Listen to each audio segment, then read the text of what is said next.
လူဘဝမှာသူများစီကငွေချေးပြီးပြမဆက်ပဲတေးသွားရင်ဘာဖြစ်သွားမလဲဆိုတာတင်စဉ်းစားဖို့ပါသလားငရဲကြမလားပြိတ်တာထင်မလား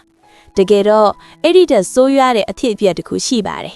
ဒါကတော့ကိုအကျွေးတင်နေတဲ့တထေးအိမ်မှာပဲခွေးပြန်ဖြစ်ပြီးတက်လုံးကြေးကြော်လိုဝင်လုပ်ပေးရင်အကျွေးဆက်ရတဲ့အဖြစ်ပါလေပရိသတ်ကြီးဒီနေ့တင်ဆက်ပေးမယ့်ဇာတ်လမ်းလေးကတော့အကျွေးယူပြီးမဆက်တဲ့သူတွေအထက်အရန်ကိုမှတ်သားစရာကောင်းတဲ့ဖြစ်ရမှန်တဲ့တူတဲ့ပုံပြင်လေးတစ်ပုဒ်ပဲဖြစ်ပါတယ်ဇာတ်လမ်းလေးမစခင်မှာကျွန်တော်ရဲ့ channel လေးကို subscribe လုပ်ပေးထားဖို့မမေ့ပါနဲ့အောင်နော်တာယာလှပရဲ့ရွာကြီးတွေရွာမှာဦးမင်းကျော်ဆိုတဲ့တထေးကြီးတစ်ယောက်ရှိပါတယ်တထေးဦးမင်းကျော်ကစပားပွတ်ယုံရပိုင်ပြီးရွာမှာတော့အတော်လေးဩဇာတိတ်ကမှကြီးမားတဲ့သူပေါ့သူ့စီမှာရွာသူရွာသားတွေကငွေကြီးအကျပ်တဲထိရင်လာပြီးအကူအညီတောင်းတတ်ကြတယ်ငွေချေးကြတယ်ဦးမင်းကျော်ကလည်းစိတ်ထားပြေဝအသူပြီးအတိုးနှုံတက်တာနဲ့အားလုံးကိုကူညီချီးငှားပေးလိရှိပါတယ်ဒီရွာထဲမှာပဲဦးတန်းဝင်းဆိုတဲ့လူတစ်ယောက်လည်းရှိလေဦးတန်းဝင်းကတော့အလောက်ကန်ရေးရရမရှိပဲလောင်းကစားကိုပဲမိုးလင်းပေါက်လုတ်တတ်တဲ့သူပါကြက်ပွဲရှိရင်ကြက်ကင်မယ်ဖဲဝိုင်းရှိရင်ဖဲရိုက်မယ်နိုင်တဲ့နေ့စုအရက်ဆိုင်မှာတဝိုင်းလုံးကိုတကားခံပြီးပတ်စံဖြုံးတတ်ပြီးမြရှောင်းတဲ့နေ့ဆိုရင်တော့မျက်နှာငယ်လေးနဲ့တထေးဦးမင်းကျော်စီရောက်လာတတ်ပါတယ်ဦးထန်းဝင်းကစကားပြောအရန်ကောင်းပါတယ်အရင်ကျောင်းစုတထေးကြီးကလွဲပြီးအားကိုးစရာမရှိပါဘူးဆိုပြီးငိုယိုပြီးပြောတတ်တော့တထေးဦးမင်းကျော်လည်းတနာပြီးငွေထုတ်ချီးလိုက်တာကြီးပါပဲဒါပေမဲ့ဦးတန်းဝင်းကငွေရောက်ထားတဲ့အခါဂတိတီတဲ့သူလုံးဝမဟုတ်ပါဘူးနောက်လာဆက်မယ်စပားကော်ရင်ဆက်မယ်လို့ပါဇက်ကတာပြောတာပါတကယ်တမ်းအချိန်တန်လို့တထေးဦးမင်းကျော်ရဲ့လူတွေကအကျွေးလာတောင်းရင်ဦးတန်းဝင်းကိုဘယ်တော့မှအိမ်မှာမတွေ့ရပါဘူးအိမ်တော်သေးကနေထွက်ပြေးရင်ပြီးမပြေးရင်ကြစ်ချန်နဲ့ဝင်ပုန်းနေတတ်ပါတယ်သူ့မိန်းမကပဲအိမ်ရှိကထွက်ပြီးမရှိပါဘူးတော်ရဲသွားပါတယ်ဆိုပြီးအငဲညာလွတ်ရတာပေါ့ကြာလာတော့အတိုးရောအရင်မှစုပေါင်းလိုက်တဲ့အခါဦးတန်းဝင်းရဲ့အကျွေးတွေဟာတောင်းပုံရပုံဖြစ်လာပါတော့တယ်တထေးဦးမင်းကျော်ကိုယ်တိုင်လမ်းမှာတွေ့လို့လှမ်းမင်းရင်တောင်ဦးတန်းဝင်းမှာခေါင်းလေးကုတ်ပြီးအချိုတတ်ပါတယ်တထေးကြီးရဲ့ကျွန်တော်ရှာနေပါတယ်မကြခင်အကောင်ဆက်ပါမယ်ဆိုပြီးအမြဲတမ်းလှည့်စားတတ်ပါတယ်ကွယ်ရရောက်ရင်တော့သူ့တငယ်ချင်းတွေကိုလက်ဖက်ရည်ဆိုင်မှာကြွားတတ်သေးတယ်တထေးကြီးကချမ်းသာပါတယ်ကွာငါစီကပတ်စံလေးမရလို့လေသူမွဲမသွားပါဘူးဆိုပြီးပေါ့တန်တန်ပဲသဘောထားခဲ့ပါတယ်အကျွေးဆိုတာတမလွန်အထိပါတတ်တဲ့တန်တရာကျွေးဆိုတာကိုဦးတန်းဝင်းတူအောင်လုံးဝသတိမထားမိခဲ့ပါဘူးသူများစီကယူထားတဲ့ငွေကိုမဆက်ပဲလိန်လဲခဲ့စားနေတာဟာကိုယ့်လေပင်ကိုကြိုးကွင်းစွတ်နေတယ်ဆိုတာသူမသိခဲ့ရှာဘူးလေတနေ့မှာတော့ဦးတန်းဝင်းတယောက်လောင်းကစားဝိုင်းကနေအပြင်မှာမထင်မှတ်ထားတဲ့ကံကြမ္မာစိုးကြီးတစ်ခုနဲ့ရင်ဆိုင်ရပါတော့တယ်အဲ့ဒီနေ့ကဦးတန်းဝင်းတယောက်လောင်းကစားဝိုင်းကနေအိမ်ကိုအပြန်ညဘက်ကြီးမိုးတွေအရန်ရွာနေခဲ့တယ်မိုးရေထဲမှာချမ်းစီစီနဲ့ပြန်လာရတဲ့ဦးတန်းဝင်းဟာအိမ်ရောက်တာနဲ့အဖျားတွေတက်လာပါတော့တယ်တာမန်အဖျားပဲဆိုပြီးစေးမီတို့လေးတွေနဲ့ကုသနေခဲ့ပေမဲ့နောက်ရက်တွေမှာတော့သူ့ရဲ့အခြေအနေကပိုပြီးဆိုးရွားလာခဲ့ပါတယ်ရွာကဆရာဝန်ကိုပင့်ပြဖို့တောင်သူ့မိမခမလက်ထဲမှာပတ်စံတပြားမှမရှိပါဘူးတထေးဦးမင်းကျော်စီကချေးထားတဲ့ငွေတွေအကုန်လုံးကိုလည်းလောင်းကစားပိုင်းမှာပဲဖြုံးတီးပစ်ခဲ့တာဆိုတော့အိမ်မှာစံအိုးတောင်ဟာနေတဲ့အနေထားပါနောက်ဆုံးတော့မတက်တာတဲ့အဆုံးရွာတွေကလူတွေစီမှာပဲမျက်နှာငယ်လေးနဲ့အကူညီတောင်းပြီးစေးဘိုးဝါကလေးရှာရပါတော့တယ်ဒါပေမဲ့အချိန်နှောင်းသွားခဲ့ပါပြီဦးတန်းဝင်းငယ်ယောဂါကအတော်လေးကျွမ်းနေခဲ့ပြီလေစေကူတမှုခံယူဖို့စ조사နေတော့မှာပဲဦးတန်းဝင်းတယောက်အိပ်ရာထဲမှာတတိလစ်သွားခဲ့ပါတယ်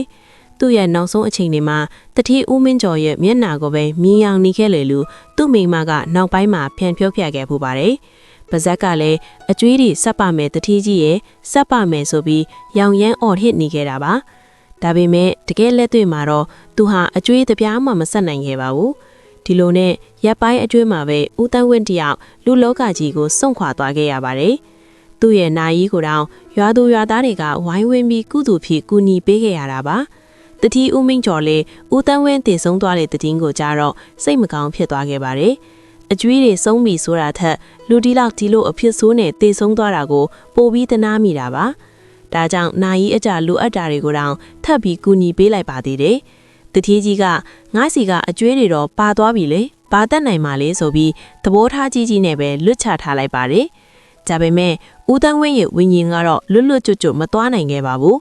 လူဘဝမှာတမားစီကနေလှည့်စားပြီးယူထားတဲ့ငွေကြေးတွေဟာသူ့အတွက်ကြီးမားတဲ့ဝတ်ကြွေးကြီးတစ်ခုခီကျန်ရစ်နေခဲ့ပါတယ်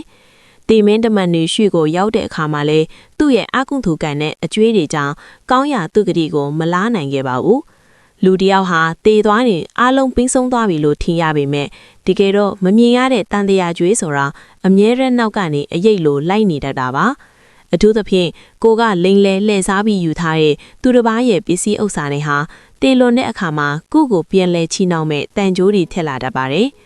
်ဦးတန်းဝင်းရဲ့ဝိညာဉ်ကတော့ငရဲပြေမှာခံစားရမယ့်တိုင်တွေအပြင်တတိဦးမင်းကျော်အိမ်ကိုအကျွေးဆက်ဖို့အထက်မထင်မှတ်ထားရဲ့ဘဝတစ်ခုနဲ့ပြန်လည်ရောက်ရှိလာဖို့အကြောင်းဖန်လာပါတော့တယ်။အဲ့ဒါကတော့လူဘဝမဟုတ်ပဲတရိษံဘဝနဲ့အကျွေးဆက်ရမယ့်အဖြစ်ပါပဲ။တတိအိမ်မှာဘလို့ထူးဆန်းတဲ့အဖြစ်အထက်ဒီဆက်ဖစ်လာမလဲဆိုတာကိုတော့ဆက်လက်နားဆင်ကြည့်ကြပါအောင်။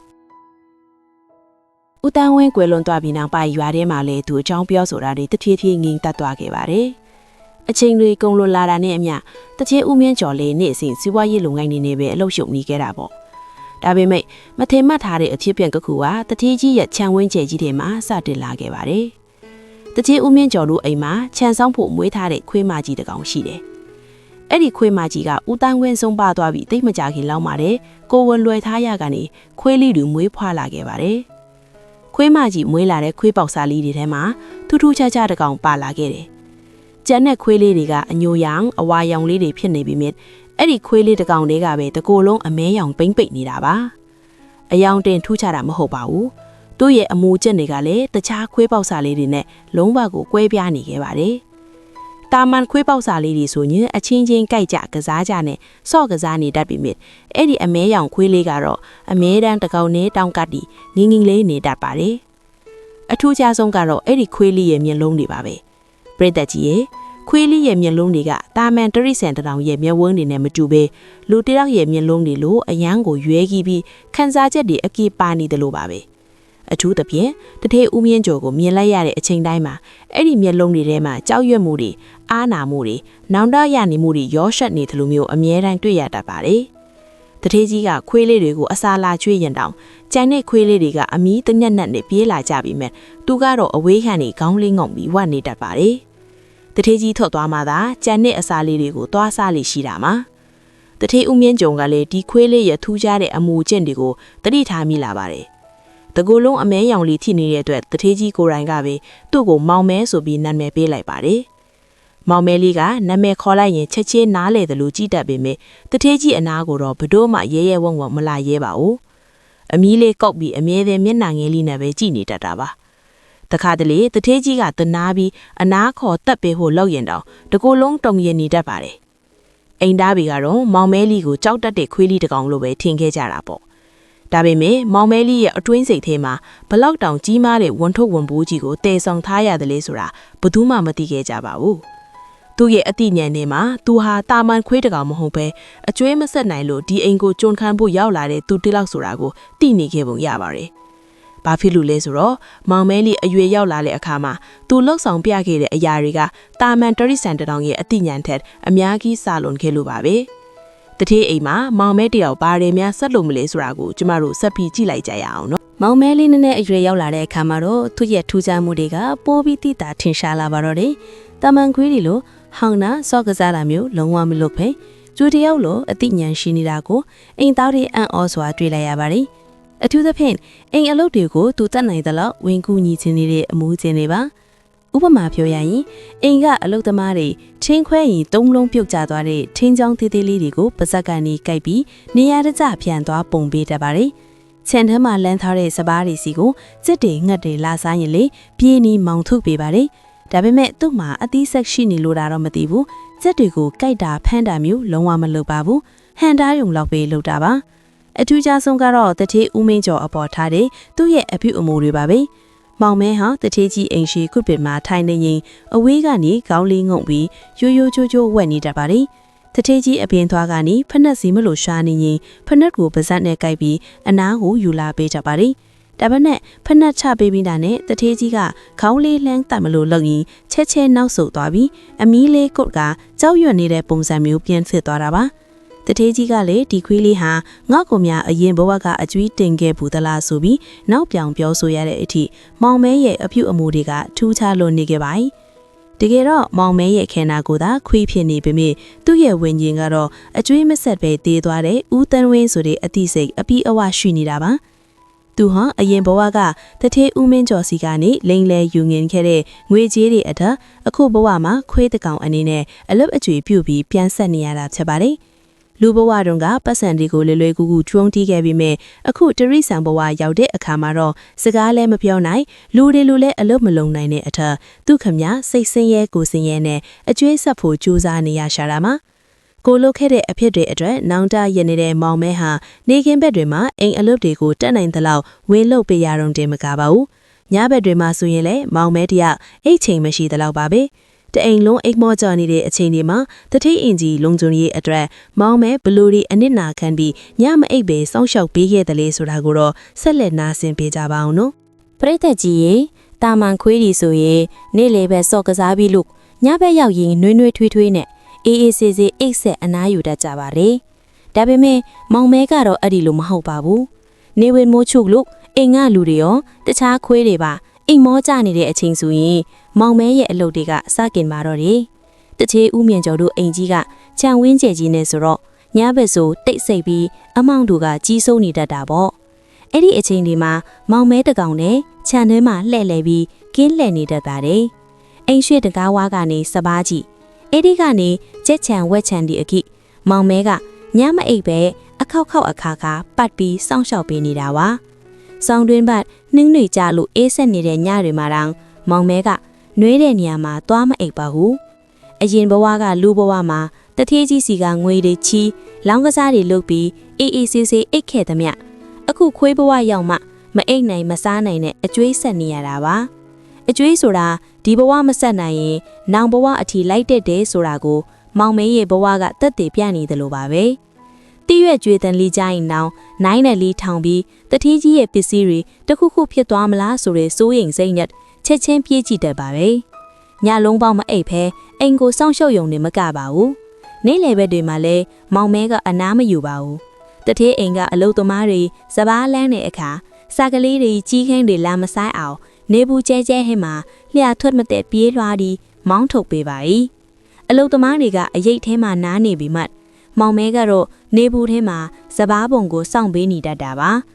တခါတလေတထေးကြီးကခြံထဲဆင်းလာလို့မောင်မဲကိုမြင်ရင်မျက်လုံးတွေနီးရဲပြီးပိန်ချုံးနေတဲ့ခွေးလေးကိုကြည့်ပြီးအယမ်းတနာသွားပါတယ်။ဒါကြောင့်မောင်မဲအတွက်အသားဟင်းတွေနဲ့သမင်းကိုတီးတန့်နေပြီးကျွေးတတ်ပါတယ်။ဒါပေမဲ့မောင်မဲကအဲ့ဒီလိုကောင်းကောင်းမွန်မွန်ကျွေးတဲ့အစားဆိုရင်လုံးဝမဆိုင်ပါဘူး။တတိကြီးကျွေးတဲ့သမင်းပကံကိုကြည့်ပြီးမျက်ရည်တွေဝဲကခေါင်းငုံနေတတ်ပါတယ်။သူကအိမ်ကလူတွေစားကျွင်းစားကြံတွန်းပစ်လိုက်တဲ့သမင်းကျန်းကဲလေးတွေကိုဒါကောက်စားလိရှိတာပါ။သူ့ကိုယ်သူအဖြစ်ရှိသူအကျွေးဆက်ဖို့ရောက်လာတဲ့ကျွန်တယောက်အနေနဲ့ခံယူထားလို့ကောင်းမွန်တဲ့အစားအစာတွေကိုမစားရတာလေးဖြစ်နိုင်ပါရဲ့ဒီလိုနဲ့နေ့မအားညမနာပင်ပင်မန်းမန်းအကျွေးဆက်နေတဲ့မောင်မဲရဲ့အထစ်ကိုတော့အိမ်သားတွေကတော့တစ္ဆာရှိတဲ့ခွေးလေးတစ်ကောင်အထစ်နဲ့ပဲမြင်ခဲ့ကြလာပေါ့ဒါပေမဲ့တညမှာတော့မောင်မဲရဲ့အသက်ကိုပါစတေးပြီးတထေးဥမြင့်ကျော်ရဲ့အသက်အိုးရင်စီးစဉ်ကိုကာကွယ်ရမယ့်အဖြစ်ပြန်စိုးကြည့်တစ်ခုပေါ်ပေါက်လာပါတော့တယ်အဲ့ဒီညကတထေးအိမ်ကိုဓားပြတိုက်ဖို့ရောက်လာတဲ့လူဆိုးရီရန်ကနေမောင်မဲဘလို့အသက်ဆွန်ကာကွယ်ခဲ့တယ်လဲဆိုတာကိုတော့ဆက်လက်နားဆင်ပေးကြပါအောင်နော်ဒီနေ့မှာတော့ဇလန်းရဲ့အသေးအားစရာအကောင်းဆုံးနဲ့စိတ်မကောင်းစရာအကောင်းဆုံးအခန်းတစ်ခန်းကိုရောက်ရှိလို့လာပါပြီညစီညလိုင်းအိမ်မိုးကြော်နေတဲ့တထေးအိမ်ကြီးကိုမအိမ်မနီစောင့်ရှောက်ပေးနေတဲ့မောင်မဲတယောက်တညမှာတော့မထင်မှတ်ထားတဲ့အန်ဒီရဲ့ဆိုးကြီးတစ်ခုနဲ့ရင်ဆိုင်လိုက်ရပါတော့တယ်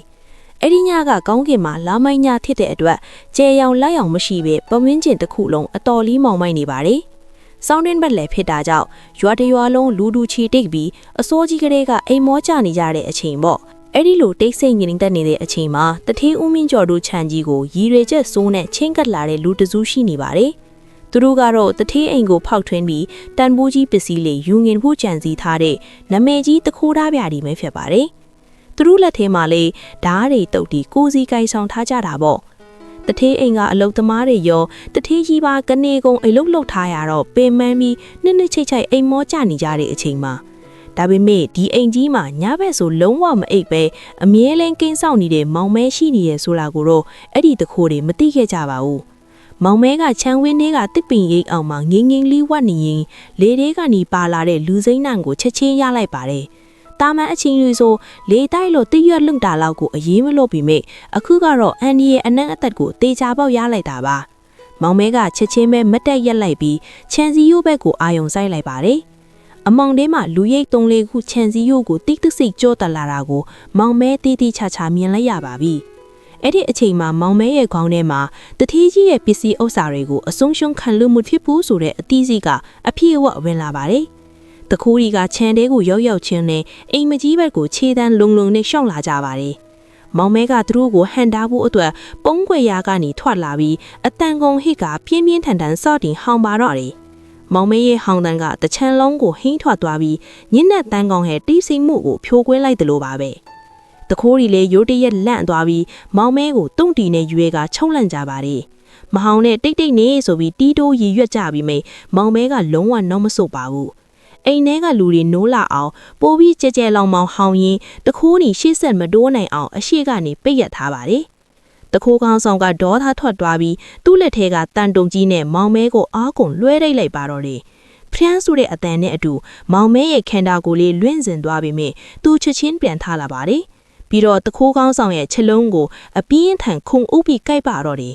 ကြမ်းတဲ့တခိုးတွေကလည်းမောင်မဲကိုဓားတွေတုတ်တီနဲ့ဝိုင်းရိုက်ကြတယ်ခုတ်ကြတယ်မောင်မဲတကူလုံးသွေးတန့်ရဲရဲဖြစ်သွားပြီမဲ့တခိုးရဲ့ခြေထောက်ကိုတော့အသေးကိုကြိုက်ထားပြီးလုံးဝမလွတ်ပေးခဲ့ပါဘူးတထေးကြီးရဲ့ကျေးဇူးကိုဆက်ဖို့သူယူထားတဲ့အဂရီးတွေကိုအသက်နဲ့ရဲမီဆက်ဖို့အတွက်အသေးခံပြီးကောက်ွယ်နေတာပါဒီတော့စူညံနေတဲ့ခွေးဟောင်တန်းတွေရိုက်နှက်တန်တွေကြောင့်အိမ်ပေါ်ကတထေးဦးမြင့်ကျော်တော့အလုတ်သမားတွေပါလန့်နိုးလာကြပါတယ်တခိုးဆိုပြီးအော်ဟစ်တန်တွေနဲ့အတူဓမီတွေထိုးပြီးအောက်ကိုပြီးဆင်းလာကြတဲ့အခါမှာတော့တခိုးတွေလည်းလူမီပြီးဆိုတာသိပြီးကြောက်လန့်တကြားနဲ့ချင်းစီရုပ်ကိုကြော်ပြီးထွက်ပြေးကြပါတော့တယ်တခိုးတွေထွက်ပြေးသွားတဲ့အချိန်မှာတော့သွေးရိုင်ထဲမှာလဲကျနေတဲ့မောင်မဲကိုတထေးကြီးမြင်တွေ့လိုက်ရပါတယ်မောင်မဲကဒဏ်ရာရီကြောင့်မထနိုင်တော့ပေမဲ့တထေးကြီးကိုမြင်တဲ့အခါမှာတော့အမီလေးကိုအားယူပြီးနှံ့ပြရှာပါတယ်ငလုံးလေးတွေကလည်းကျွန်တော်အဂရိနေနေကြည့်ပြီလားတထေးကြီးရဲ့လို့မင်းနူသေးအောင်ပါပြီတထေးဦးမြင့်ကျော်တယောက်သွေးတန်ရဲရဲနဲ့မောင်မဲကိုကြည့်ပြီးရင်ထဲမှာအယမ်းကိုစိုးနှံ့သွားပါတော့တယ်ပရိသတ်ကြီးမင်းညာကသွေးတန်ရဲရဲနဲ့လဲကျနေတဲ့မောင်မဲလေးကိုကြည့်ပြီးတထေးဦးမြင့်ကျော်တယောက်မျက်ရည်လဲရတဲ့အထိစိတ်မကောင်းဖြစ်ခဲ့ရပါတယ်မနက်မိုးလင်းတော့တထေးကြီးကရွာကစေးမီတို့တတ်တဲ့သူတွေကိုခေါ်ပြီးမောင်မဲရဲ့ဒဏ်ရာတွေကိုတေချာဆေးထဲပတ်တီးစီပေးထားပါတယ်မောင်မဲကတော့နာကျင်လုံးလို့ညီးတန်လေးတောင်မထွတ်နိုင်ပဲမျက်လုံးလေးမှိတ်ပြီးညင်ချနေရှာတာပါအသက်အန္တရာယ်ကတော့မစိုးရင်ရတော့ပြီးမြဲအတော်လေးကိုနှုံခွေနေခဲ့ပါတယ်အဲ့ဒီနေ့မနက်ခင်းမှာပဲတထေးကြီးတို့အိမ်ကိုအမြဲတမ်းစွန်းစားကြွလေးရှိတဲ့တောရာချောင်းကတီလာတမာဒီနဲ့ပြည့်စုံတဲ့ဆရာတော်ကြီးတစ်ပါးစွန့်ကန်ကြွလာခဲ့ပါတယ်တထေးဦးမင်းကျော်လည်းဆရာတော်ကြီးကိုမြင်တော့ဝမ်းသာအားရနဲ့အိမ်ပေါ်ကိုပြင့်ဆောင်ပြီးနေရာထိုင်ခင်းပေးပါတယ်ဆိုဟင်းနေပြင်စင်နေတော့ဆရာတော်ကြီးကအိမ်ရှိကွက်ပြက်နာမှာပတ်တီးအဖွေးတိုင်းနဲ့လဲလျောင်းနေတဲ့မောင်မဲလေးကိုတတိထားမိသွားပါတယ်ဆရာတော်ကြီးကမောင်မဲကိုစူးစူးဆိုက်ဆိုက်ကြည့်လိုက်တဲ့အခါမောင်မဲလေးကလည်းဆရာတော်ကြီးကိုမြင်တာနဲ့မထနိုင်တဲ့ခြားကနေခေါင်းလေးကိုကျန်းပြင်မှာအပ်ပြီးရိုးရိုးသေးသေးရှစ်ခိုးဥချတဲ့ပုံစံမျိုးလှုပ်ပြရှာပါတယ်ဒီအဖြစ်အပျက်ကိုမြင်လိုက်ရတဲ့ဆရာတော်ကြီးဟာသူ့ရဲ့ရင့်ထန်လာတဲ့တရားဘာဝနာဉာဏ်တော်နဲ့မောင်မဲရဲ့အသိဘဝကိုထိုးထွင်းသိမြင်သွားပါတော့တယ်ဆရာတော်ကြီးကတပြင်းတစ်ချက်ချလိုက်ပြီးစွန်းလောင်းဖို့တင်နေတဲ့တထေးဦးမင်းကျော်ကိုလှန်ခေါ်လိုက်ပါတယ်တကားကြီးဦးမင်းကျော်ဟိုမှာတန်ရာရီနဲ့လဲနေတဲ့ခွေးလေးကဘလို့ဖြစ်ရတာလဲလို့မေးလိုက်ပါတယ်တထေးကြီးကလည်းမင်းညာကတခိုးတွေဝင်လာလို့အိမ်ကိုကာကွယ်ရင်းအခုလိုအထုအထောင်ခံလိုက်ရတဲ့အကြောင်းမောင်ငယ်လေးကလူလိုတိတက်ပြီးသူ့ပေါ်အယမ်းသစ္စာရှိတဲ့အကြောင်းတွေကိုဝမ်းနဲ့ပန်းနဲ့နေလျှော့ထားလိုက်ပါတယ်အဲ့ဒီအခါမှာဆရာတော်ကြီးကခေါင်းညှိလိုက်ပြီးတကားကြီးဒီခွေးလေးကတာမန်တရိစံတကောင်မဟုတ်ဘူးကွယ်သူ့ရဲ့မျက်လုံးတွေကိုတေချာကြည့်ဘူးလားဒီခွေးလေးဟာလွန်ခဲ့တဲ့နှစ်အနည်းငယ်ကတကားကြီးစီမှာငွေတွေအများကြီးချီပြီးပြန်မဆက်ပဲတေသွားတဲ့တကားဦးတန်းဝင်းပဲကွယ်လို့မိန့်တော်မူပါတော့တယ်တထေးဦးမင်းကျော်တယောက်ဆရာတော်ကြီးရဲ့စကားကိုကြားလိုက်ရတဲ့အခါခေါင်းထဲမှာမိုးကြိုးဖိချလိုက်သလိုအံ့ဩမြင့်တက်သွားပါတော့တယ်ဆရာတော်ကြီးကဆက်ပြီးမိန့်ပါတယ်လောကမှာသူတစ်ပါးပစ္စည်းကိုမတရားရယူထားရင်တန်တရားကျွေးဆိုတာအင်မတန်ကြောက်စရာကောင်းလာတယ် ဦးတန်းဝင်းဟာလူဘဝတုန်းကတကာကြီးစီကငွေတွေကိုလှည့်စားပြီးယူခဲ့ပေမဲ့တည်တဲ့အခါကျတော့အဲ့ဒီဝတ်ကြွေးတွေကြောင့်အခုလိုတကာကြီးအိမ်မှာခွေးလာဖြစ်ပြီးနေမအားညမနာအလုတ်အကျွေးပြူနေရတာပဲမင်းညကအသက်ကိုပဒါနာမထားပဲတခူးတွေကိုရင်ဆိုင်သွားတာဟာလေသူ့ရဲ့အကျွေးတွေကိုအသက်နဲ့ယင်ပြီးဆက်နေတာပဲတကာကြီးရလို့ရှင်းပြလိုက်ပါတယ်ဆရာတော်ကြီးရဲ့စကားတွေအဆုံးမှာတော့တထေးဦးမင်းကျော်တယောက်အရာအားလုံးကိုရှင်းရှင်းလင်းလင်းသဘောပေါက်သွားပါတော့တယ်။ဘာဖြစ်လို့ဒီခွေးလေးကတကိုယ်လုံးအမြဲရောင်ဖြစ်ရတာလဲ။ဘာလို့သူ့ကိုမြင်ရင်ကြောက်ရွံ့ပြီးမျက်နှာငယ်လေးနဲ့ကြည့်တတ်တာလဲ။ဘာကြောင့်ညက်ပတ်တွေမအိပ်ပဲအိမ်ကိုစောင့်ရှောက်နေခဲ့တာလဲဆိုတဲ့မိခွန်းတွေအားလုံးရဲ့အဖြေကိုရသွားတယ်ပါပြီ။တထေးကြီးဟာကျမ်းပြင်မှာလဲနေတဲ့မောင်မဲလေးကိုလှမ်းကြည့်လိုက်တဲ့အခါအငင်ကသစ္စာရှိတဲ့ခွေးလေးတစ်ကောင်ဆိုတဲ့အမြင်ကနေအခုတော့ဝတ်ကြွေးနေကြမှာပိတ်မိနေတဲ့တနာစရာဝိညာဉ်တစ်ခုအဖြစ်ပြောင်းလဲမြင်ရောက်လာပါတော့တယ်။ဆရာတော်ကြီးရဲ့စကားအဆုံးမှာတော့တထေးဦးမင်းကျော်တယောက်နေရာမှာအတော်ကြာမင်တက်သွားခဲ့ပါတယ်။သူ့ရဲ့မျက်လုံးတွေကကုပစ်နာမှာပတ်တီးအဖွေသားနဲ့လဲလျောင်းနေတဲ့မောင်မဲလေးစီကိုအလူလူရောက်သွားပါတယ်။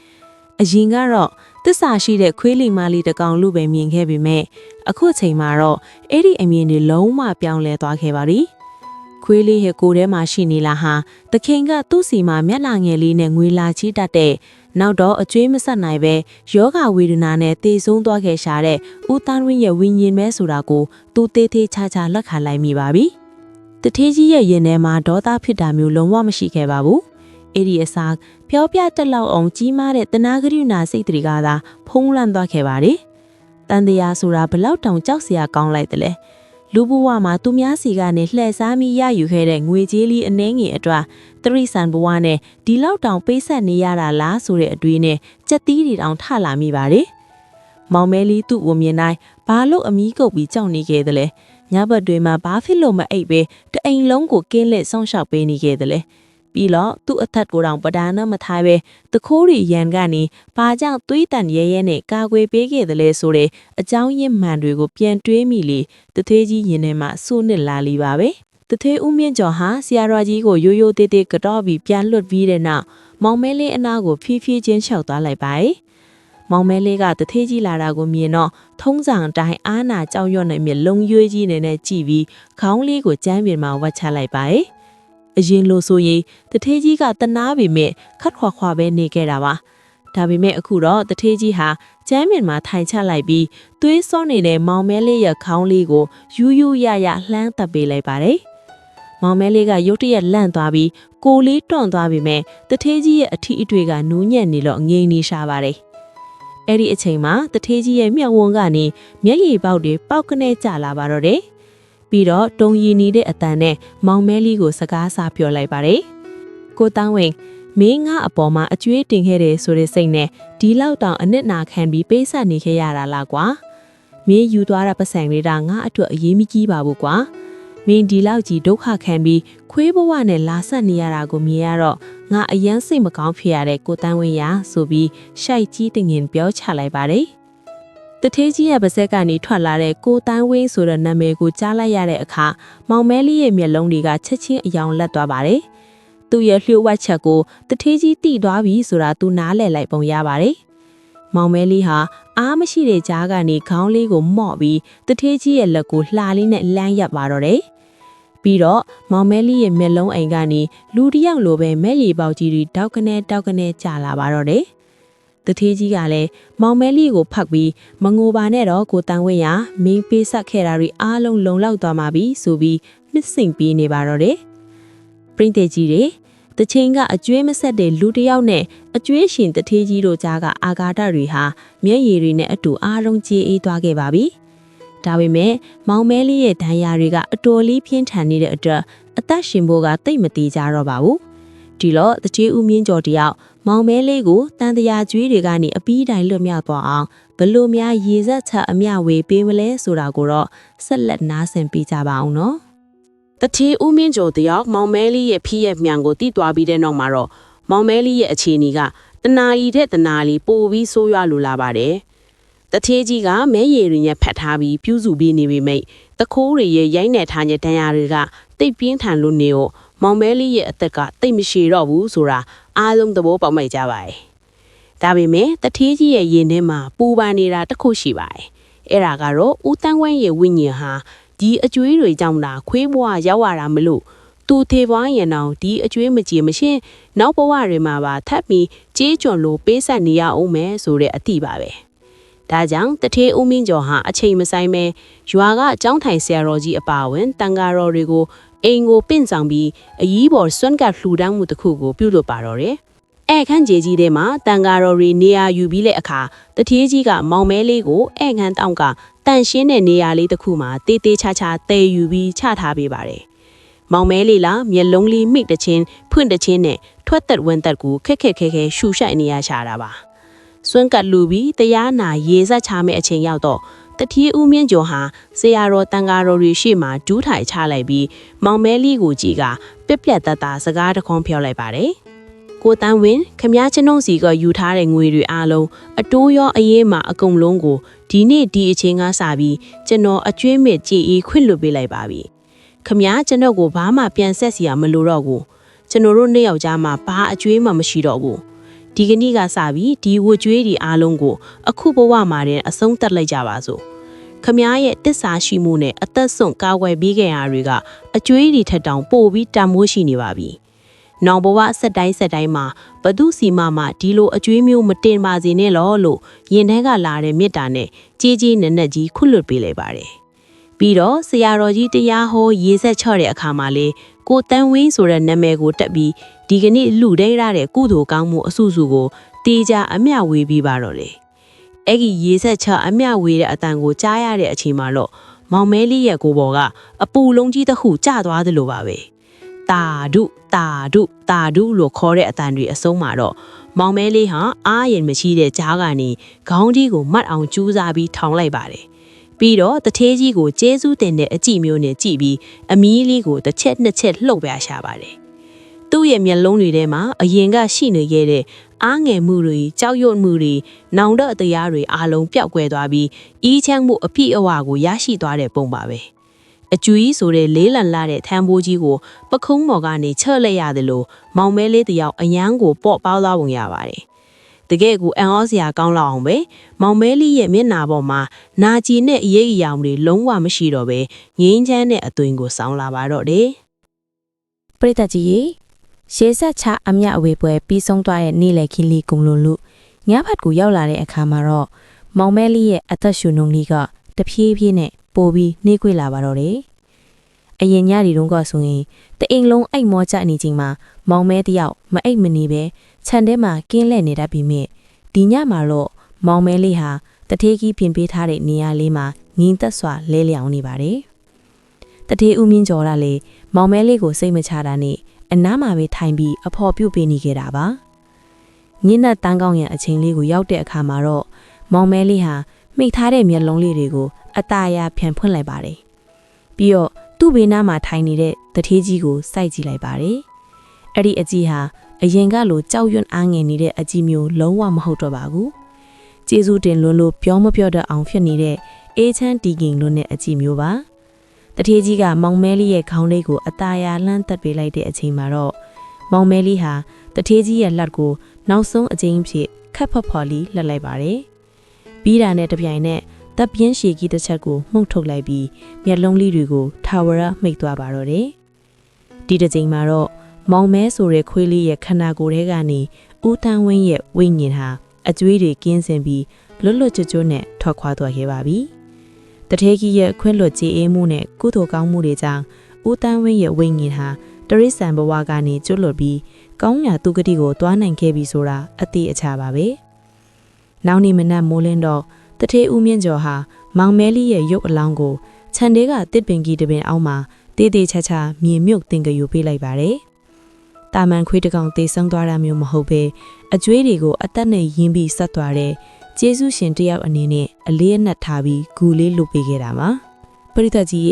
ဒီဇလန်လေးကနေကျမတို့ဘဝအတွက်အများကြီးသင်ခန်းစာယူစရာတွေရလိုက်ပါတယ်။လောကမှာအလကားရတဲ့အရာဆိုတာဘာမှမရှိပါဘူး။အထူးသဖြင့်သူတစ်ပါးရဲ့ပစ္စည်းဥစ္စာကိုမတရားသဖြင့်လိန်လေလှည့်စားပြီးရယူတာ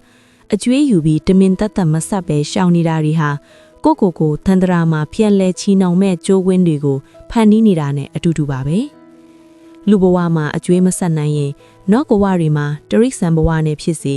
ကြေးကျွံဘဝနဲ့ဖြစ်စီမလွဲမသွေပြန်လည်ပေးဆက်ရတတ်ပါတယ်။မောင်မဲလေးရဲ့ဘဝဟာတန်တရာကျွေးရဲ့ကြောက်စရာကောင်းပုံကိုအထင်ရှားပြသနေတဲ့တတ်တည်တစ်ခုပဲဖြစ်ပါတယ်။ဒါကြောင့်ကျမတို့တွေလည်းကိုယ့်ရဲ့လုပ်ရတိုင်းမှာသူတစ်ပါးအပေါ်မတရားတာတွေအကျွေးတင်တာတွေမရှိရလေအောင်တတိထားပြီးနေထိုင်သွားကြဖို့တိုက်တွန်းချင်ပါတယ်။ကဲဒီနေ့တင်ဆက်ပေးခဲ့တဲ့အကျွေးမဆက်လို့သူများအိမ်မှာခွေးဖြစ်သွားသူဆိုတဲ့ဇာတ်လမ်းလေးကိုပရိသတ်ကြီးသဘောကျနှက်သက်လိမ့်မယ်လို့ယုံကြည်ပါတယ်။ဒီလိုမျိုးစိတ်ဝင်စားစရာကောင်းပြီးဘဝအတွက်ပညာပေးသင်ခန်းစာတွေပါဝင်တဲ့မြန်မာပုံပြင်လေးတွေကိုဆက်လက်နားဆင်ခြင်းနဲ့ဆိုရင်တော့ကျွန်တော်တို့ရဲ့ channel လေးကို subscribe လုပ်ထားပေးဖို့တောင်းဆိုချင်ပါတယ်။ဗီဒီယိုလေးကိုလည်း like and share လုပ်ပြီးတငယ်ချင်းတွေကိုဝေမျှပေးပါအောင်နော်။နောက်ထပ်ဇာတ်လမ်းကောင်းတွေနဲ့ပြန်လည်ဆုံတွေ့ကြပါမယ်ရှင်။